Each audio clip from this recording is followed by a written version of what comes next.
Welcome back to Superbly Said Advanced English Vocabulary and Phrases. Today, we're diving into a list of vocabulary curated right from a SpeakDuo lesson. This one featured the rock climber Alex Honnold with wired text support. A really great lesson. It was. And hey, if you want to actually use these phrases and, lock them in, you can go to SpeakDuo.com. Right. You can meet people from all over the world, practice on video calls, and really build that confidence. But for now, let's get right into it. Yeah, let's. We're focusing on idioms today that are really crucial for advanced learners. Things that take you from sounding good to sounding fluent. Exactly. Okay, first one up, to wind up. My immediate question is, why do we need this? The definition is basically finding yourself in an unexpected place. Isn't that just ending up? Why make it more complicated? I get that question a lot. And yes, you can use them interchangeably sometimes, but you lose all the flavor. You lose the nuance. Okay. Think about the verb itself. Winding. Like a clock spring, coiling up. There's movement. There's tension. Ending up is just static. It's a point on a map. Ah, so there's a journey implied, a process. A process, and usually a bit of a chaotic one. If you say, I ended up at the bar, it's just a fact. But if you say, I wound up at the bar, You're telling a story. you're telling a story. You're saying, I didn't plan this, things got a little crazy, and somehow here I am. I see that. So how would that work in an office setting? It sounds a little like you're not in control if you tell your boss you wound up somewhere. Not always. It can actually be a great way to explain an unexpected delay. Say a meeting was supposed to be 10 minutes. The classic quick sync. Right. But then it just blows up. You wouldn't just say, the meeting finished late. You'd say, well, we wound up being in there for the whole afternoon. It shows the outcome wasn't the intention. That's really useful for something like an IELTS exam too, right? Describing a travel story. Oh, it's perfect. Instead of saying, I got lost and found a village, you say, my phone died, the map was wrong, and I wound up in this beautiful, hidden town no one knows about. It just adds that narrative flair. Okay, so you've wound up in a situation. Now let's look at what happens next with our second phrase, to play out. To develop over time. Again, I have to ask, why not just use something more formal like transpire or unfold? Well, transpire is very formal. It sounds like something out of a police report. And unfold is a bit literary. It's like a story being revealed. Okay. Play out is different. It suggests something dynamic, like a game or a trauma. There are active players, and the outcome is uncertain. So you don't know who's going to win. Exactly. You have to watch it play out. And in a management context, this is a very powerful tool. How so? It justifies strategic inaction. Imagine two team members are in a small conflict. A micromanager would jump right in. And solve it for them. Right. But a good leader might say, you know what? I'm going to wait and see how this plays out first. Meaning, let's see if they can figure it out on their own. Yes. You're observing the dynamics before you interfere. It shows you're patient and not impulsive. I like that. But there's a danger to just letting things happen, which brings us to the next phrase, to be caught up in. Right. This means becoming too involved, losing perspective. But isn't being involved a good thing? Like, I'm focused on a project. That's positive. It's all about agency, control. If you're focused, you are in the driver's seat. You're making the choices. Okay. If you're caught up in something, you're like a fish in a net. The current is pulling you, not the other way around. So you've lost control. Completely. You see it with office gossip all the time. You tell a new hire, look, don't get caught up in all the rumors. Right. Keep your head down and do the work. Precisely. Or even with data. It's easy to get caught up in the tiny daily changes and completely miss the big long-term trend. It's a warning phrase. That makes a lot of sense. And if you get caught up in the wrong things, your progress might stop. Which leads us to our next word, to plateau. A classic. I know what a plateau is geographically. It's flat. But in terms of skills, how is it different from saying your progress is stalled? It's about the feeling behind it. Stalling is abrupt. It's like an engine failure. It feels like something broke. And peaking? Peaking implies you're at the very top, and the only way to go is down. Plateauing is, well, it's that frustrating middle ground. You're not getting worse, but you're definitely not getting any better. Exactly. That flat line. It's the perfect word for language learning, actually. For an IELTS answer, you could say, my progress was really fast at first, but then I plateaued for a few months. It suggests the old methods aren't working anymore. Right. It signals that you need a new strategy, a new stimulus to get to that next level. It's not failure, it's stagnation. Okay, so let's talk about the kind of person who breaks through a plateau. The term is well-rounded, developed in all aspects. But honestly, in today's world of specialists, isn't well-rounded just a polite way of saying generalist? Jack of all trades, master of none? That's the risk with the word generalist, for sure. It can sound a bit unfocused, but well-rounded is almost always a positive term. How is it different?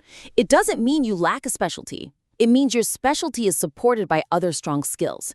Think about hiring. Okay. You've got a candidate who is a programming genius but has zero social skills. Then you have another who's a great programmer but also plays an instrument, speaks another language, fits in with the team. That second person is well-rounded. So it implies they're adaptable. They can do more than just their one core task. Exactly. It's about holistic excellence. It signals that you're not just a technician, you could be a leader. That's a huge distinction. Let's move to our next one. To take something on. To accept a challenge. Again, why not just say, I'll do it? I'll do it is fine for a simple task. I accept is also a bit passive, like accepting an award. But when you take something on, you're implying there's weight to it. Weight? Yeah, like putting a heavy backpack on. You feel the burden. You take on a fight.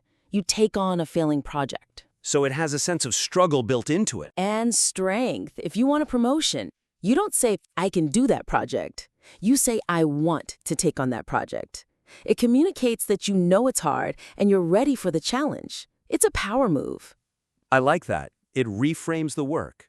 Okay, so you've taken on the project, now you negotiate, which brings us to open-ended. My boss would hear open-ended and think vague. Isn't that a dangerous term to use? But there's a massive difference. Vague is negative. It means you haven't thought it through. Open-ended is strategic. It's deliberate flexibility. Give me an example where that works. Contract negotiations. If you set a hard deadline, you might miss it. But if you leave the final delivery date open-ended pending client feedback, You've protected yourself. you've built in breathing room. It's not lazy. It's smart. The same goes for interview questions.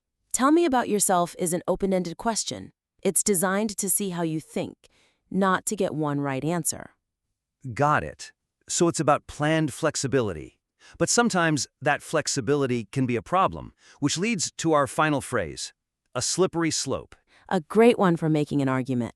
It sounds a bit like another idiom, the thin end of the wedge. Are they the same?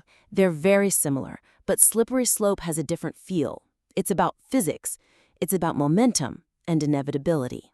Like once you start sliding, you can't stop? Exactly. Gravity just takes over. That's why it's the perfect argument for enforcing small rules in a workplace. Like making someone wear safety glasses for a tiny 5-second job? Yes, because you say, look, if we let this slide, it's a slippery slope. Next, people aren't wearing hard hats. Then they're skipping safety checks. That first small decision creates the momentum for a disaster.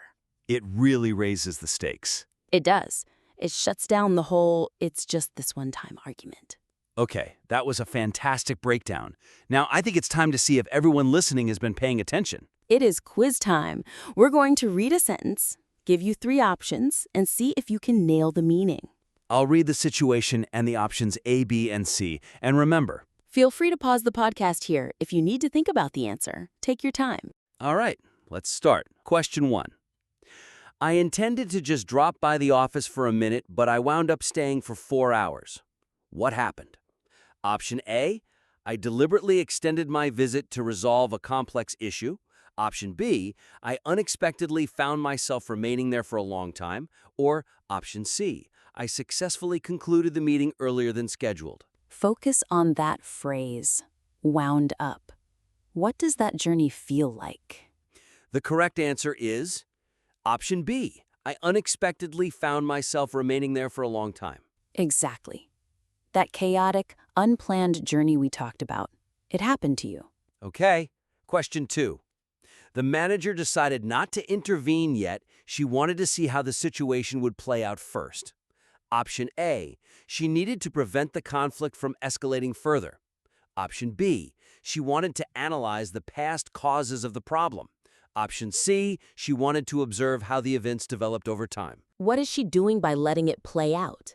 The answer is option C. She wanted to observe how the events developed over time. Right. She's watching the drama on stage, waiting to see what the actors do next. Question 3. It is dangerous to get caught up in the excitement of the crowd and forget your original plan. Option A, to become completely absorbed and lose perspective on reality. Option B, to be physically trapped by the people and unable to escape. Option C, to intentionally participate to gain social recognition. You don't want to get caught up in it. The answer here is option A, to become completely absorbed and lose perspective on reality. Yep, that's that loss of control. You're no longer in charge. The current of the crowd is. Question 4. After months of rapid improvement in his climbing speed, his progress began to plateau. Option A, his speed declined significantly due to physical fatigue. Option B, his speed fluctuated unpredictably during the training. Option C, his speed leveled off and stopped showing further increase. His progress hit a plateau. And the answer is option C, his speed leveled off and stopped showing further increase. That's that flat line. He's not getting worse, but he's not getting better. Time for a new strategy. Question 5. The university looks for well-rounded students rather than those who focus on a single subject. Option A, students who possess a diverse, balanced set of skills and interests. Option B, students who have achieved perfection in one specific technical field. Option C, students who prioritize social connections over academic hard work. They're looking for well-rounded people. The answer is option A, students who possess a diverse, balanced set of skills and interests. That's that holistic excellence, not just a specialist, but someone with a full range of abilities. Question 6. Despite the tight deadline, she decided to take on the leadership role for the project. Option A, she delegated the difficult tasks to her assistants immediately. Option B, she accepted the challenge and the heavy responsibility herself. Option C, she rejected the offer to protect her personal time and health. She decided to take on that role. The answer is option B. She accepted the challenge and the heavy responsibility herself. Remember that backpack? She didn't just accept a job title, she accepted the weight that came with it. Question 7. The contract terms were left open-ended to allow for future adjustments if necessary. Option A, they were strictly defined to prevent any confusion later. Option B, they were left without a fixed limit to allow flexibility. Option C, they were canceled entirely due to a lack of agreement. The terms were open-ended. The correct answer is option B. They were left without a fixed limit to allow flexibility. That's strategic flexibility. It's not vague. It's smart planning. And our final question, number 8. Ignoring small safety regulations is a slippery slope that can lead to major accidents. Option A, a small action that leads inevitably to an unstoppable bad outcome. Option B, a difficult physical obstacle that prevents the project from starting. Option C, a minor mistake that can be easily corrected without consequences. Remember, it's a slippery slope. The answer has to be option A, a small action that leads inevitably to an unstoppable bad outcome. Exactly. It's that unstoppable momentum. Once you start sliding, the crash is inevitable. And that is the end of our quiz.